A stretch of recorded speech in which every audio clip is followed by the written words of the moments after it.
According to ESPN's Pete Thamel, it looks, according to ESPN's Pete Thamel, DeShaun Foster, the former UCLA player, assistant, superstar when he was there as a running back, he will be taking over as the next head coach, taking over for Chip Kelly.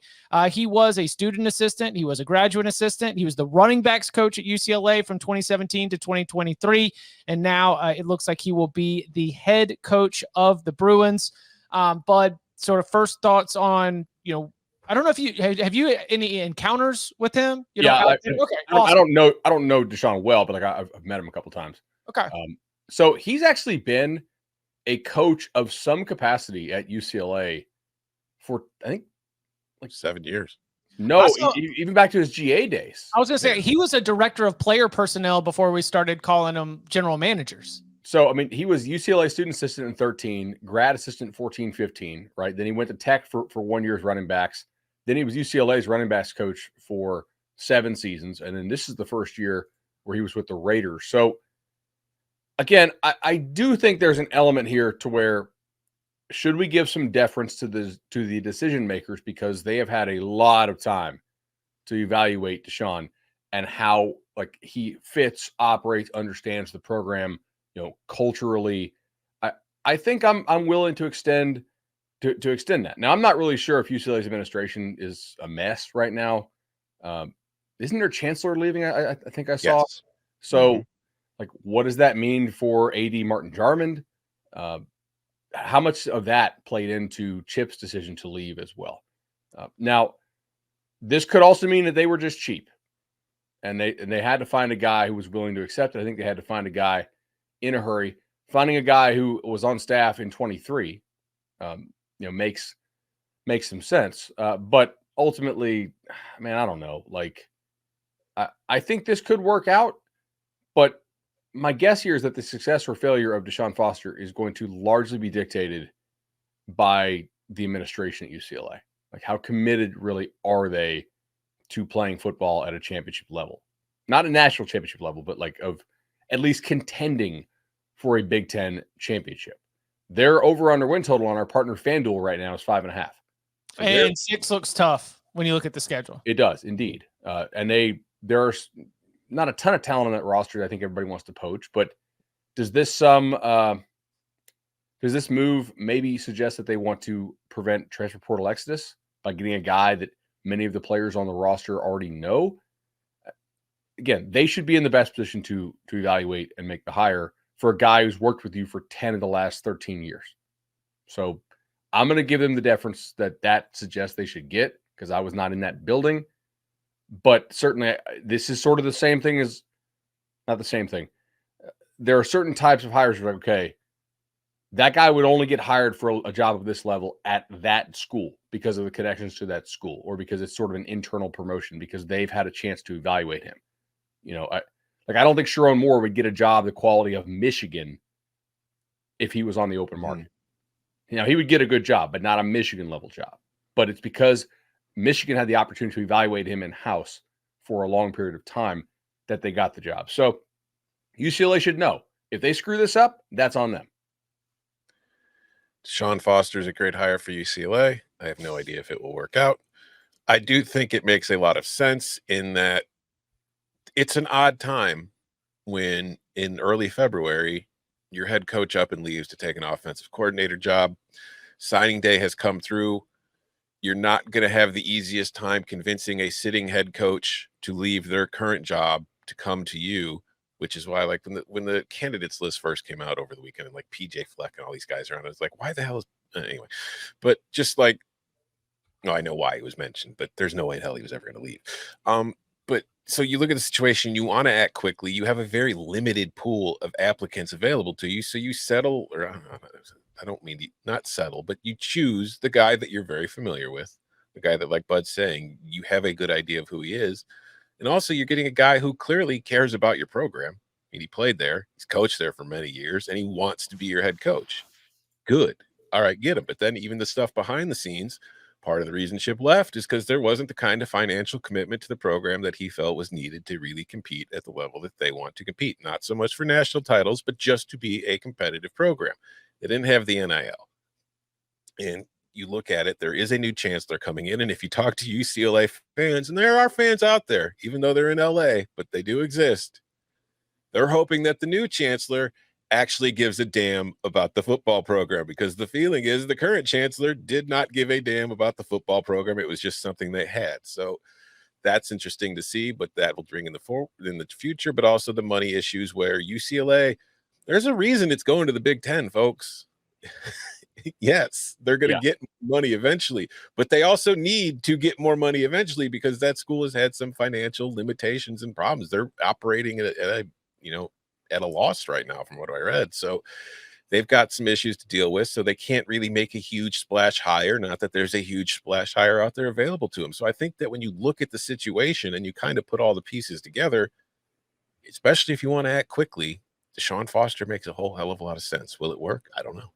Tony White also was at UCLA. He was not a second-team All-American like DeShaun Foster was. He has not been a prominent member of the UCLA coaching staff over the last 13 years, as DeShaun Foster has been. But with his sort of rise as the recently and still as the defensive coordinator at Nebraska, the buzz around him was such that at the end of this regular season, they restructure his deal. He goes from $1 million a year to 1.6. Now, what UCLA would be able to pay a head coach is more than 1.6. What they would be able to pay a head coach.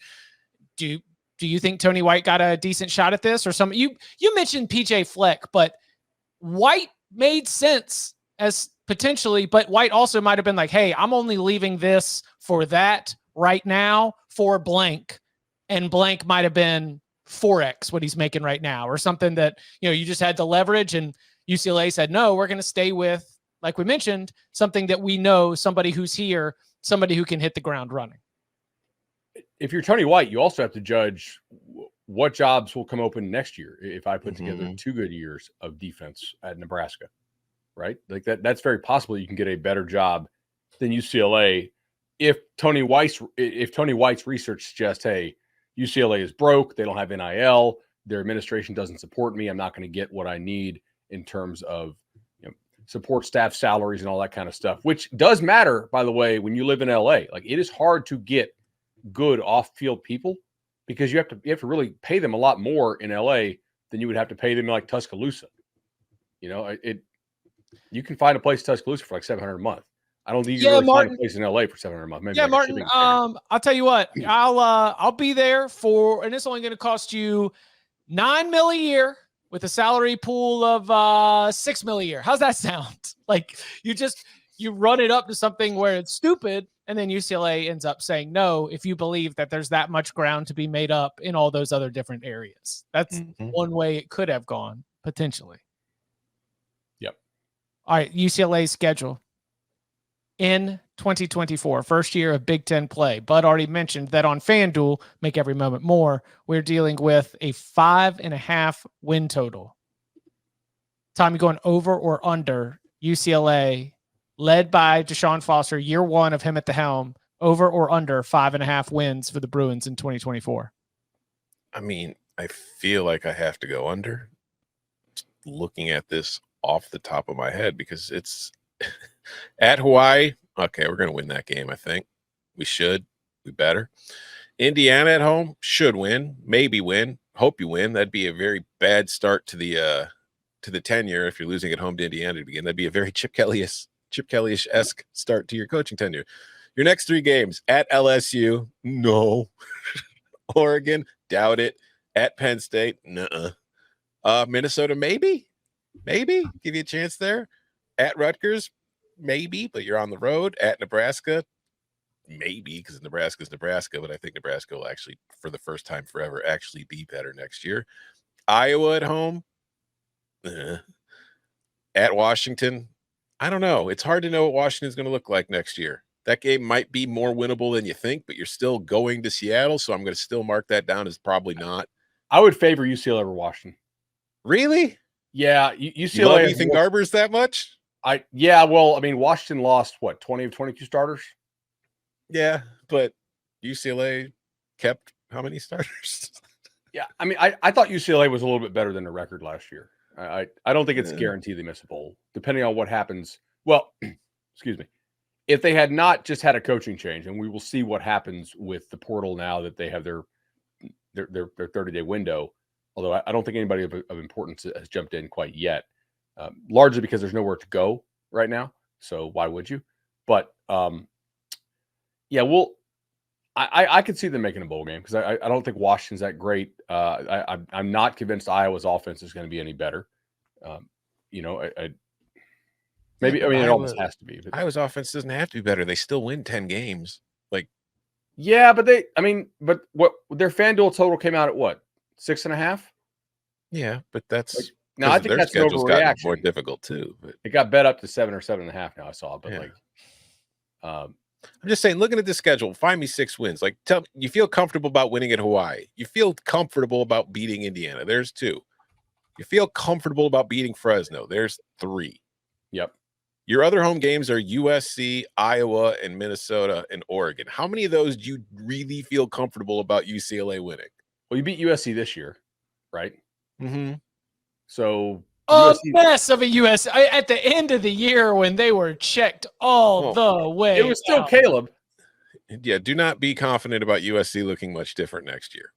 I mean, I think they could look different, but it's not a guarantee. At Rutgers, again, we've said on the show before all this stuff went down, we didn't think a game was going to be easy, but you're still likely favorite at Rutgers, I think.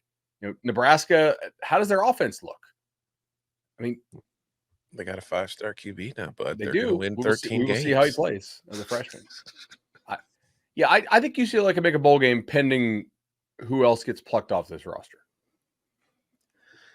J. Michael Sturdivant still got eligibility? Yeah. And he's still there, right?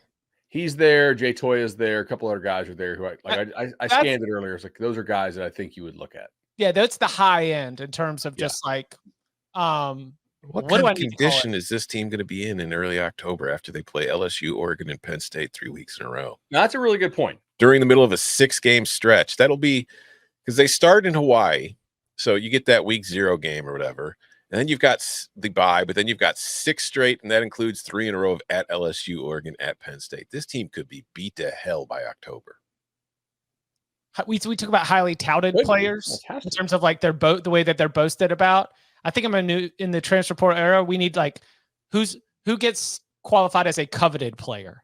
UCLA might have 3 highly coveted players at the top of that roster, right? Mm-hmm. Does that sound right? Okay. Sounds about right. DeShaun Foster, again, named the UCLA head coach. He now goes about the business of trying to put together the spring practice plan, trying to hire the staff, retain the roster, and figure out what he's going to need and if UCLA can be players in the spring portal window when we get to that coming up a little bit later in May. Again, breaking news here on a Monday during the show. UCLA, we no longer need to talk about the latest on UCLA's search, because UCLA's search has concluded with DeShaun Foster. Oh, yes. I would like to. I want to do something. I think if you are an AD, don't you try to change the contract end date, or at least change when the buyout drops? Because these NFL teams, we know, hate paying buyouts for coaches. So February. Yeah, if I look, That's I'm all for players' rights, but if I'm an AD, I'm trying to write these contracts now to where, if you're leaving for the NFL, your buyout won't drop until, let's call it February 1st. But because the number of places that players can actually transfer out to at that point is really low because everybody's academic calendar is already pretty far advanced. And it gives my new staff hire 3 months to work with the new guys. And if I'm confident in making a good hire, then maybe the guys will actually like who I hire. And not coaches leaving to the NFL is not a problem. Why would we need to change the way we do things? Well, I think the calendar is the reason you do it. Nobody would agree to do it in for college to college jobs, right? But you would still. No, it's a good idea if you're an AD. That is definitely something worth considering. Nobody would ever sign it for hey, this is a buyout if you leave for a college job. But we do see destination specific buyouts. Right? So buyouts drop annually. They drop once every year. And what Bud is talking about is that a lot of buyouts are December 15th, after the regular season, or January 1st. And so if that buyout, is $8 million a year over 4 years, talking about $32 million buyout for head coach Joe Schmo. Now, if, as Bud is suggesting, it's going to be all the way out until February, does that help your coach from getting poached for the NFL? Yeah, like a peek behind the curtain here, Chip. Remember, when we first started working for CBS, our contracts expired in November. Yeah, it's problematic. What? So the bosses, so our bosses would have an option, like when our contracts were coming up, are we going to extend these guys or are we going to fire them in November with the bowl season and the playoff games and everything coming up? They wised up to that after a few years and changed it, but Chip and I, we were able to. Are you guys over the summer now? Hey, listen. You need I need to be bribed by insiders, okay? I don't have a sports media reporter banging on my door willing to do some horse trading for contractual information. They want to tell you all about all these other guys. Nobody's trying to get a front page headline about Chip Patterson's contract, but yeah, they have adjusted it. We're no longer dealing with November re-updates. It's more employer friendly now. Yeah.